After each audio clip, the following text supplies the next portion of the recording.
नमस्कार दोस्तों। आज हम रिव्यू करने वाले हैं इंफ्रास्ट्रक्चर म्यूचुअल फंड्स को। पहला म्यूचुअल फंड जो हम कंपेयर करेंगे वो होने वाला है एचडीएफसी इंफ्रा म्यूचुअल फंड। दूसरा होने वाला है क्वांट का इंफ्रास्ट्रक्चर म्यूचुअल फंड। और ये जो म्यूचुअल फंड है ये लाइमलाइट में इस वजह से आ चुके हैं बिकॉज एक साल के अंदर मोर देन 80% के रिटर्न म्यूचुअल फंड्स के अंदर आपको देखने को मिले हैं। इसी के साथ साथ जो हमारी गवर्नमेंट है वो भी इंफ्रास्ट्रक्चर सेगमेंट के ऊपर बहुत ही ज्यादा बुलिश है। तो यहां पे आपका ध्यान जरूर होना चाहिए बिकॉज अगर आप इन्वेस्ट कर रहे हो, करने वाले हो, करने की सोच रहे हो इंफ्रास्ट्रक्चर सेगमेंट के अंदर या फिर इन दोनों म्यूचुअल फंड में से किसी में भी, तो ये वीडियो आपको जरूर देखनी चाहिए। 10 से 15 मिनट में आपको लूंगा लेकिन एंड ऑफ द डे आपको कंक्लूजन मिल जाएगा कौन सा म्यूचुअल फंड किसके लिए अच्छा है, आपको इन्वेस्ट करना चाहिए, नहीं करना चाहिए, कर रहे हो इस सेगमेंट में तो क्या क्या चीजें आपको ध्यान रखनी चाहिए।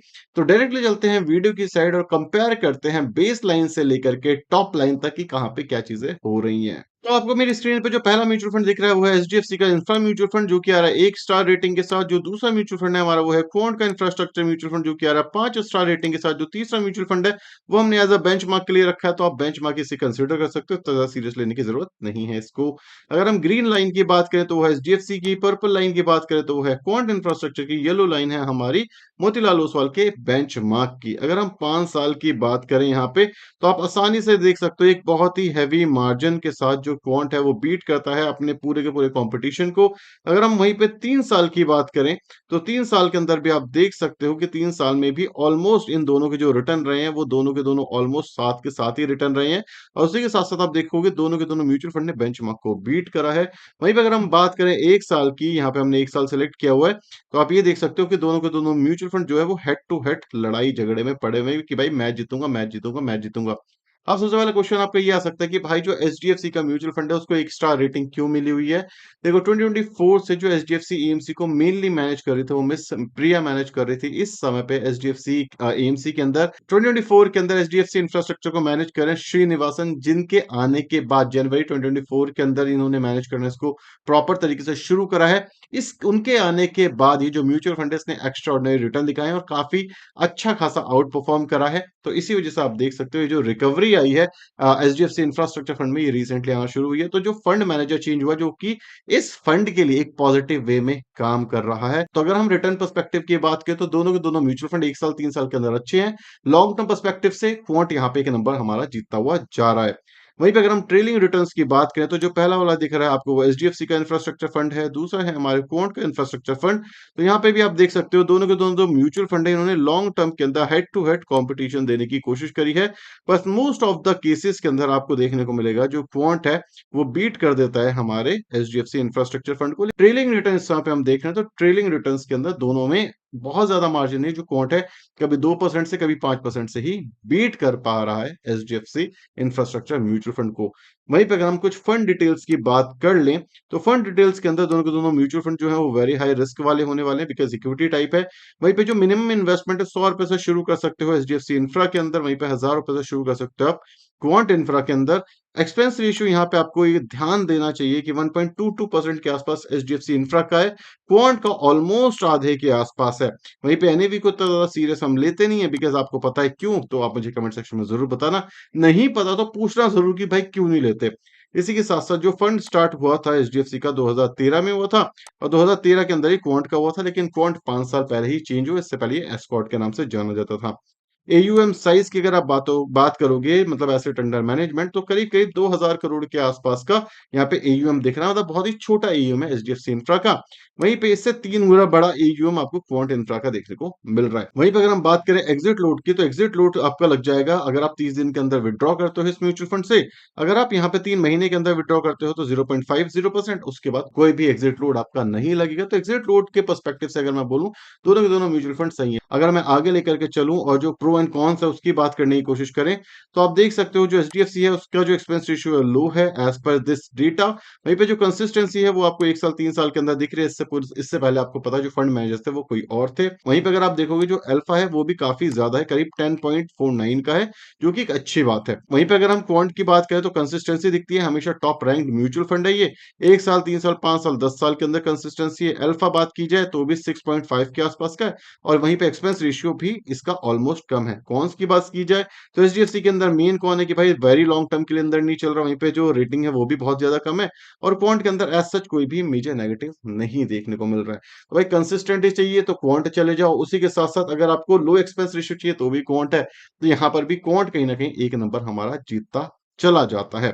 वहीं पर अगर हम और डिटेल्स की बात करें और होल्डिंग एनालिसिस की बात करें तो जो टॉप के 5 स्टॉक्स हैं उसके अंदर जो मेजर पैसा डाल रहा है वो है एचडीएफसी 26% के आसपास पूरे एयूएम का, वहीं पे 31% का पूरा पैसा डाल रहा है अपने एयूएम का क्वांट, मतलब कॉन्सेंट्रेशन वाइज क्वांट बेटर है। वहीं पर टॉप 20 स्टॉक्स की बात की जाए 62% है एयूएम का, 72% है एयूएम का, तो यहाँ पर भी क्वांट बेटर है। पीई की भी बात करी जाए तो यहाँ पे जो क्वांट है वो थोड़ा सा एक्सपेंसिव आपको देखने को मिलेगा और एचडीएफसी थोड़ा सा अंडर वैल्यूड है। पीबी की बात की जाए तो ऑलमोस्ट सिमिलर, तो इतना कोई मेजर डिफरेंस नहीं है। टर्नओवर रेशियो यहाँ पे 21 का है जो एचडीएफसी है, लेकिन आपको पता है भाई क्वांट का तो मतलब 100 को पार ही कर देता नॉर्मली।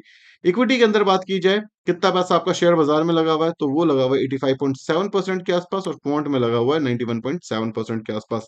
कैश इन्होंने होल्ड करा हुआ है 12% और जो क्वांट है उन्होंने कैश होल्ड किया हुआ है 1.3%, बिकॉज उन्होंने एफएनओ में भी इन्वेस्ट करा हुआ है जो कि आपको पता होना चाहिए।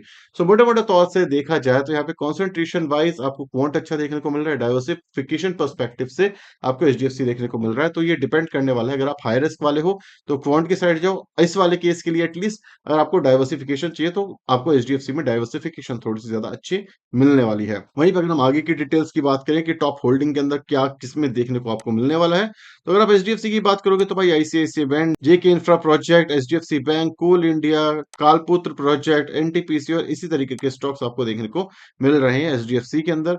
वहीं पे अगर हम बात करें तो क्वांट की वही टॉप स्टेबल होल्डिंग देखने को मिल रही है, मतलब रिलायंस, कोटक महिंद्रा बैंक, अदानी पावर, जियो फाइनेंस, कल्याण स्टील और बाकी सारे ऐसे ही स्टॉक्स आपको देखने को मिल रहे हैं। तो अगर मैं बात करूं स्पेशली कि भाई इंफ्रास्ट्रक्चर से ज्यादा अगर आपको लिंक्ड चाहिए तो बहुत अच्छे तरीके से आपको यहाँ पे दिख रहा है कि भाई जो क्वांट है वो इंफ्रास्ट्रक्चर वाले सेगमेंट में इन्वेस्ट कर रहा है। एचडीएफसी है वो इंफ्रा के अंदर डेफिनेटली है, क्योंकि इन सबका पार्ट इंफ्रा में जरूरी होते हैं इन सारे स्टॉक्स के, कि भाई आईसीआईसीआई आ गया लोन देगा तो भी वो इंफ्रा का पार्ट है, जियो आ गया तो एनर्जी सप्लाई करेगा, ये भी कहीं ना कहीं इंफ्रा का पार्ट है। लेकिन आपको ये समझना पड़ेगा कोर, अगर मैं बात करूं कि कोर किसका ज्यादा इंफ्रा में दिखता है तो वो आपको क्वांट का देखने को मिलता है। एचडीएफसी ने थोड़ा सा अपने पोर्टफोलियो को डाइवर्सिफाई किया अलग सेगमेंट के अंदर भी। वहीं पे अगर हम बात करें इसकी कुछ रिस्क मैनेजमेंट की तो भाई स्टैंडर्ड डिवीजन अगर आप देखते हो तो 16.77 के आसपास का है और यहाँ पे जो है ये 18.07 के आसपास का है, मतलब भाई रिस्क एडजस्टेड रिटर्न कौन निकाल के ला पाता है, क्वांट ज्यादा अच्छे निकालता है। शार्पन रेशियो की बात की जाए तो 1 से 1.99 के आसपास दोनों के दोनों अच्छे होते हैं, तो दोनों के शार्पन रेशियो काफी ज्यादा अच्छे हैं। शार्प रेशियो दोनों के काफी ज्यादा अच्छे, शार्पनी शार्प रेशियो, राइट। वहीं अगर मैं बीटा की बात करूं तो बीटा यहाँ पे आपको देखने को मिलेगा एचडीएफसी का कम है, मतलब वॉलेटाइल एचडीएफसी का कम है, वहीं पे क्वांट का भी वॉलेटिलिटी आपको कम ही देखने को मिल रही है, इतना कोई मेजर डिफरेंस नहीं है। शॉर्ट एंड इश्यू की बात की जाए तो यहाँ पर भी आपको क्वांट जीतता हुआ मिलता है थोड़े ही मार्जिन से, बट हाँ फिर भी क्वांट जीतता मिलता है। अल्फा की बात की जाए तो यहाँ पर आपको एचडीएफसी साफ साफ जीतता हुआ मिलता है, जो क्वांट है वो थोड़ा सा अंडर परफॉर्म कर रहा है। अगर हम डेटा पर्सपेक्टिव से बात करें जो रियल रिटर्न है वो कुछ और ही पिक्चर आजमाते हैं। सो आई होप आपको इस समय पे डेटा को देख करके एक चीज समझ आ गई होगी, तो क्वांट है वो वन साइडेड विनर आपको देखने को मिल रहा है, जो एचडीएफसी है उसने रिकवरी करना शुरू करा है। तो अब किसके लिए कौन सा म्यूचुअल फंड अच्छा हो सकता है, बिकॉज हम कंपैरिजन देख नहीं सकते, बहुत ही ज्यादा चेंजेस हो चुके हैं म्यूचुअल फंड में। तो फंड की जो ओवरव्यू और कंपैरिजन ओवरलैपिंग वाला पार्ट होता है वो मैं स्किप करना चाहूंगा इसके अंदर, क्योंकि इस लेवल पे अभी डेटा अवेलेबल नहीं है। आने वाले टाइम पे ओवरलैपिंग का होगा तो मैं आपके साथ डेफिनेटली शेयर करूंगा। अब बात करते हैं कौन सा म्यूचुअल फंड जीता है और क्यों जीता है। अगर मैं बाकी पॉइंट्स की बात करूं तो भाई जो क्वांट इंफ्रास्ट्रक्चर फंड है वो सीधे सीधे जीतता दिखता है, बिकॉज एक्सपेंस रेशियो कम है, रिटर्न्स आपसे ज्यादा निकाल के ला रहा है, उसी के साथ साथ कंसिस्टेंसी आपको देखने को मिल रही है। वहीं पे फ्लेक्सिबिलिटी भी है कि भाई 3 महीने के बाद आप पैसा निकालोगे तो आप आसानी से दे सकते हो। लेकिन क्या यहाँ पे जो एचडीएफसी है वो बेकार फंड है, ये मैं कहना चाहता हूँ, नहीं। एचडीएफसी भी इस समय पे बहुत शानदार रिकवर कर रहा है, पोर्टफोलियो को और अच्छा तगड़ा बना रहा है। श्रीनिवासन जो नए फंड मैनेजर आए हैं एचडीएफसी के, उन्होंने एक्चुअली बहुत अच्छा काम करा है इनके बाकी के फंड्स के अंदर भी, तो डेफिनेटली आपका ध्यान एचडीएफसी के अंदर भी होना चाहिए। यहाँ पे जो रेटिंग है ये स्लोली स्टेडीली इंप्रूव करेगी। इवन अगर आप 2018-2020 के अंदर क्वांट की रेटिंग देखोगे तो वो भी 1 के आसपास थी, बिकॉज फंड हाउस चेंज था, इसी वजह से आप देखोगे एचडीएफसी के अंदर पुराना फंड मैनेजर था, उसने सही से मैनेज नहीं करा, इस वजह से यहाँ पे रेटिंग थोड़ी सी कम हुई है। सो मोटे मोटे तौर पे दोनों के दोनों म्यूचुअल फंड एक्चुअली काफी ज्यादा अच्छे हैं, तो आप दोनों में से किसी में भी इन्वेस्ट करोगे मेरे हिसाब से काम हो सकता है आपका, इसमें भी कोई डरने वाली बात नहीं है। फंड सेगमेंट काफ़ी ज़्यादा अच्छा है, तो इसमें इस समय पे ये इन्वेस्ट के लिए काफ़ी अच्छा ऑप्शन भी बनता जा रहा है। सो अब एक क्वेश्चन पूछोगे भाई कौन जीता? तो हम फाइनली कंक्लूड करने की कोशिश करेंगे। बहुत ही स्लाइट मार्जिन से यहाँ पे क्वांट जीतता हुआ मिलता है। लेकिन एचडीएफसी हो या क्वांट, दोनों म्यूचुअल फंड बहुत अच्छे होने वाले हैं। तो आप किसी में भी पैसा डालोगे मेरे हिसाब से एक सही डिसीजन है। कोई भी चेंज करने की ज़रूरत नहीं है। तो अगर आपको कंपैरिज़न वाली वीडियो पसंद आती है, आपको भी किसी म्यूचुअल पे कंपैरिज़न चाहिए, तो आप कमेंट सेक्शन में बता सकते हो। मैं नेक्स्ट वीडियोज़ पे लाने की कोशिश करूँगा। वीडियो पसंद आई तो वीडियो को लाइक और चैनल को सब्सक्राइब करना बिल्कुल ना भूलना। Thank you so much for watching this video. Tata, bye bye, signing of.